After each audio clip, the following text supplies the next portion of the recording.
আজকে আপনাদের সাথে কথা বলবো সিঁড়ির বিষয় নিয়ে। সিঁড়িটা কিভাবে করলে আপনাদের সিঁড়িগুলো দেখতে সুন্দর হবে। হ্যালো ব্রিয়ান, আসসালামু আলাইকুম। উজ্জ্বল ভাই পেজ থেকে আপনাদেরকে শুভেচ্ছা এবং স্বাগতম। আশা করি সকলে ভালো আছেন। আলহামদুলিল্লাহ, আমি আপনাদের দোয়ায় ভালো আছি। তো প্রথমত একটা কথা বলবো আপনাদেরকে, ছাগল দিয়ে কিন্তু হাল চাষ হয় না।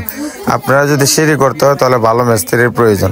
তো প্রথমত আমরা আপনাদের বিল্ডিংটি সম্পূর্ণ আপনাদেরকে ঘুরিয়ে দেখাই যে আমাদের এই বিল্ডিংটি কত ফিট স্কোয়ার বা কয়টা কলম দিয়ে সাজানো হয়েছে।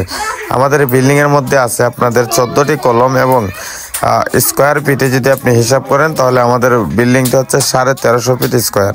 তো যে সিঁড়ির কাজটা আপনি দেখতে পারতেছেন, তারা কিন্তু অলরেডি সাইডের যে কাঠগুলো আমরা অলরেডি মেরে দিয়েছি। তো এখানে দেখেন তারা কিন্তু রানারও মারছে, অথচ রানারের মধ্যে এখনো বাঁশ মারাটা হয় নাই। তো এখানে অনেকগুলো মিস্ত্রি আমরা দিয়ে রেখেছি। এখানের মধ্যে 2টা রোড মিস্ত্রি আছে এবং 2টা চান্স মিস্ত্রি, 2টা হেল্পার আছে।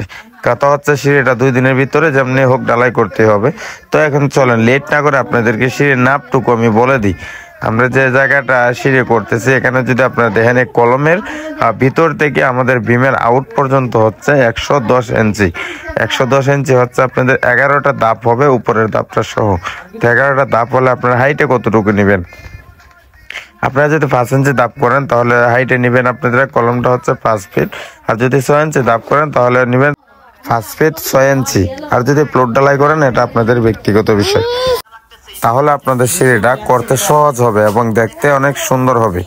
তো যদি আমাদের কথা মতো সিঁড়িগুড়া করেন তাহলে কিন্তু কাজটা একদম 100 হবে। আর এখানে যদি আমরা মেন রোডগুলো আপনাদেরকে দেখাই, দেখেন একটু রোডগুলো চারোদিক দিকে আমরা দেখাইতেছি। এখানে যে মেন রোডগুলো আছে, এই রোডগুলো কিন্তু আমরা 4 ইঞ্চি দূর দূর গ্যাপ দিছি এবং রোডের সেন্টার টু সেন্টার 4.5 ইঞ্চি করা হয়েছে। আর গ্যাপের কলমের সেন্টারের মধ্যে আমরা টপ কোয়ার্ডগুলো ব্যবহার করছি। এভাবে যদি আপনারাও করেন তাহলে আপনাদের কাজটা করতে সহজ হবে। একটা কথা কিন্তু স্পেশালি আপনাদেরকে আমরা বলতে চাই যে বিমের মধ্যে যে আপনারা দেখতেছেন এখানে যেটা কলম আছে সিঁড়ির চৌকির উপর, এখানে কিন্তু আপনাদেরকে কনসিল বিম বাধ্যতামূলক ব্যবহার করতে হবে, না হয়তো আপনার সিঁড়ি আটকাতে পারবেন না।